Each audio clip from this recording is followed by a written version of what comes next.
Under the arrangement, local suppliers will sign contracts with established buyers so as to ease market access for most of the starting businesses.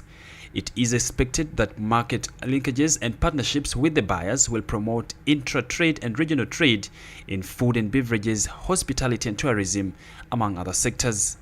According to Sandra Wera, the Chief Executive Officer, COMESA Business Council, the first phase of the training has already benefited a good number of Ugandan businesses. We're here today because we are covering that second phase of the training, where we are now going back to best practice companies such as Fresh Cuts to carry out assessments for the businesses to have on-site assessments on their own, so that by the time they go back to their companies, they're able to cite the various discrepancies they have in their businesses in terms of meeting standard requirements and how they can actually mitigate, have preventive measures to address those issues, or maybe to also find ways and means of upgrading some of those company gaps. She says local sourcing offers faster supply and delivery times plus lower transportation costs for most businesses which have a low capital base.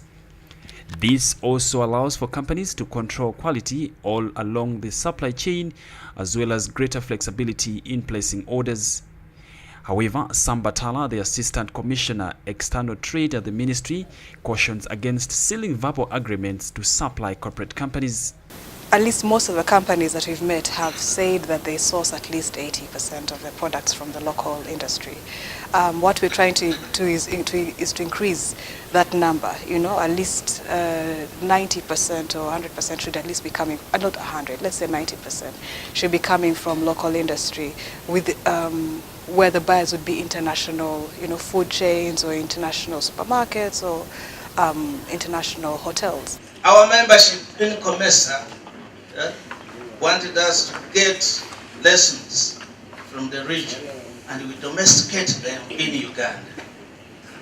And therefore, whatever we look for in Uganda is to ensure that COMESA serves the Ugandan people. Some of the local suppliers we spoke to say business has picked up after training, although the issue of packaging remains a challenge. These women, at least, they need to be briefed about how to package their products so that buyers are able to buy them. The project is currently operating in 6 countries of Uganda, Ethiopia, Kenya, Malawi, Rwanda and Zambia. Reporting for Urban TV, I'm Simon Oktela.